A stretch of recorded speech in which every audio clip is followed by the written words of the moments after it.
Hola, ¿qué tal a todos? Hoy vengo a hablarles de cuáles son los papeles que yo tengo acá en Paraguay, cómo los obtuve, cuáles son los siguientes pasos y espero que te sea de mucha utilidad al momento de recién entrar a este país. Así que arranquemos con el video.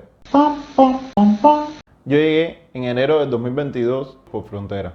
Se pasa extremadamente fácil, no hacen ningún tipo de revisión de documentos ni nada. Llegué a la terminal de Ciudad del Este, bueno, ahí uno decide dónde quiere vivir. Yo venía hacia Asunción, vine a Asunción. Y en los primeros días lo primero que hice fue sacar buscar una manera de contactar con el CONARE. El CONARE es la Comisión Nacional de Apátridas y Refugiados y esta se subordina al Ministerio de Relaciones Exteriores de Paraguay y al ACNUR. El ACNUR no es nada más que la oficina del Alto Comisionado de las Naciones Unidas para los Refugiados. Esta organización, respaldada por la ONU, se encarga de dirigir y coordinar la situación de los emigrados a nivel internacional. En el caso del CONARE, que es el que directamente yo debía buscar, ya que me había informado que era la organización que tenía que acercarme, me dirigí a través de Google Maps y a su sede. Su sede queda justo en el mismo edificio del Ministerio de Relaciones Exteriores de Paraguay. Sin embargo, al llegar, enseguida vi la presencia de una información, ¿no?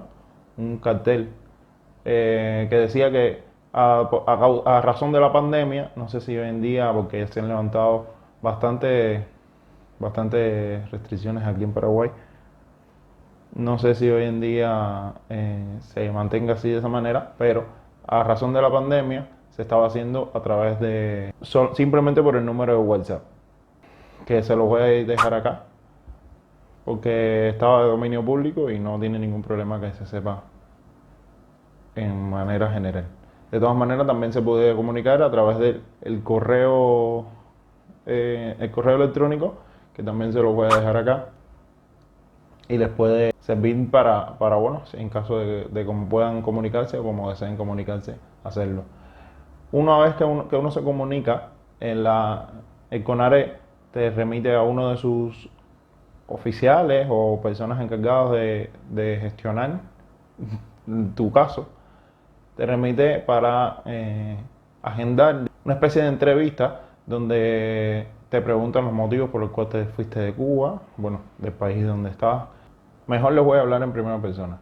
Una vez que agendé en la entrevista, me preguntaban las razones por las que me fui de Cuba, me preguntaron las razones por las que sí, cuáles eran mis condiciones de vida, qué problemas tuve, si tuve problemas políticos. Una vez que termina la entrevista, aparecen casi que bajo cualquier resultado, esa persona que te atiende no se encarga digamos, de evaluar tu caso directamente, sino que esa persona se encarga de anotar toda la información que tú le facilites y la traslada a su base de datos, me imagino. Pero a la vez, al momento, te entregan un documento que se le llamaría una especie de carta de asilo. Yo por lo menos le llamo así. Es como una constancia. Ah, ok. Es una constancia del CONARE, así se le llamaría en realidad. Se le llama como constancia del CONARE, que es una constancia de solicitante de asilo. Esta tiene una numeración única y te da derecho, permiso de trabajo, derecho a IPS, te da derecho a atenderte en los servicios médicos de urgencia y de primera necesidad. Por supuesto, porque si empiezas a trabajar, aportarás a IPS y eso va en coordinación una cosa con la otra. Tienes derecho a licencia de conducir, tienes derecho a solicitar RUC, que es el registro único del contribuyente. Tienes derecho a abrirte una cuenta en el banco, pero solamente en el Banco Nacional de Fomento, donde tienen firmado acuerdos entre el CONARE y este banco y es posible mediante ellos porque en los demás se necesita siempre la cédula de identidad que no lo obtienes hasta que no te aceptan el asilo político, hasta que tu caso no es procesado y determinado tu estatus real ya en el país y definitivo, ¿no? En caso de que tener algún tipo de situación o algún tipo de desconocimiento, siempre podrían informarse a través Semillas para la Democracia, una organización no gubernamental que es la agencia, digamos, socia de ACNUR aquí en Paraguay y digamos que nos representaría en este caso a los que somos solicitantes de asilo. La ley a la que nos acogemos como refugiados es a la ley número 1938. En ella se estipula quiénes somos refugiados, cuáles son los deberes de refugiados y los derechos, y en qué momento se pueden atribuir la posibilidad de totalmente negar tu asilo en el país. No voy a hablar en términos legales demasiado adentro, porque bueno, todos dicen que no podemos ser discriminados por sexo, raza, identidad, lo que sea. No voy a entrar adentro en ese tema, eso es lo formal en cualquier ley, pero ahí existen ciertos deberes y derechos que realmente son necesarios saber a la hora de solicitar asilo en Paraguay. En dicha ley explícitamente se encuentra el principio de no devolución, donde se determina que no se devolverá a las personas a su lugar de origen, dígase en este caso Cuba, a no ser, como le indica otro artículo, que atente contra la seguridad nacional del país y problemas realmente donde hayas violado leyes en Paraguay, problemas realmente graves sobre todo. En esencia, si eres una persona de bien, no van a deportarte nuevamente a Cuba. Existen algunas condiciones en las cuales sería posible que cese o se revoque la condición de refugiado. Y hablemos claro, sería volver a Cuba o en caso de que vengas digamos, en mi caso directamente sería volver a Cuba, pero digamos que hubiera tenido problemas en Brasil, no en Cuba, o sería volver a Brasil o volver incluso a Cuba, aunque no hubiera tenido problemas allá, aquí tomarían como que ya no es necesario que me brinden esa protección porque ya me la está ofreciendo el país al que yo decidí establecerme. En esencia, establecerse es lo que podría cesar o determinar que se acabaría la condición de refugiado.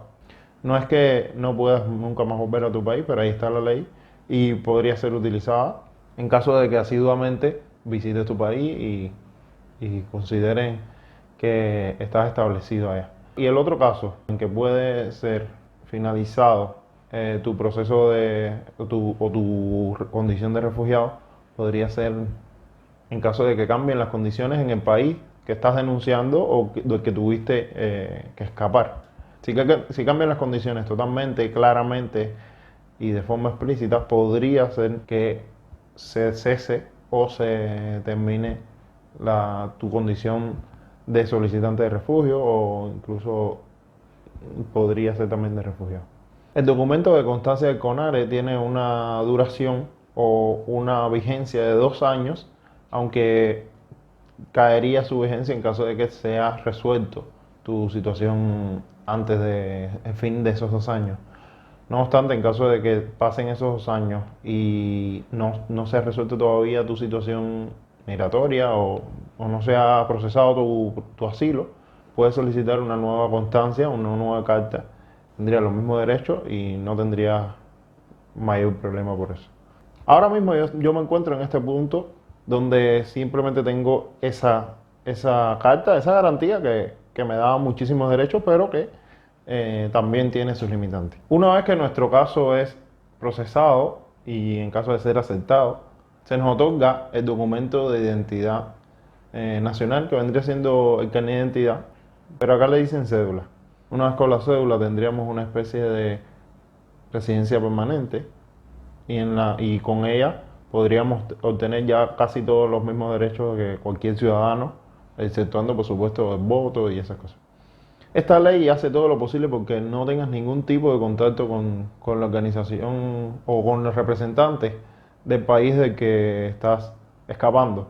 Por tanto, no tendrías que presentar ningún tipo de documentos que se emitan solamente en Cuba. Y además, al obtener los documentos y la cédula, te podrían entregar un documento de viajes, que sería una suerte de pasaporte, pero vendría siendo explícitamente en la tapa del pasaporte, pasaporte CONARE, que lo único que hace es suplir la existencia del pasaporte cubano para que no tengas la necesidad ni tengas que solicitar un pasaporte es decir, en la embajada de tu país.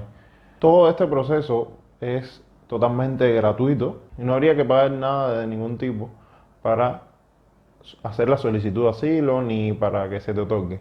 Realmente hasta aquí llega el resumen. Si algún tipo de actualización legal aparece por ahí, yo me encargaré de si puedo decirla. Incluso intentaré documentarme un poco sobre los otros documentos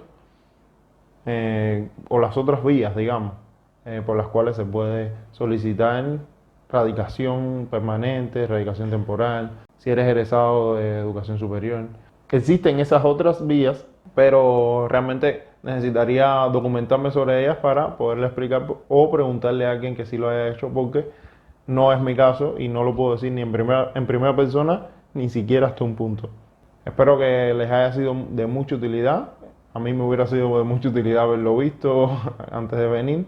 Lo hice, vi videos como este sobre otros países como Uruguay, pero de Paraguay no los vi. Y realmente hago esto entonces con mucha buena intención de que obtengan la información que necesiten y nunca hagan nada a lo loco y nunca, nunca, nunca se pongan en peligro bajo ningún tipo de circunstancia. Un abrazo a todos, los quiero y nos vemos en la próxima.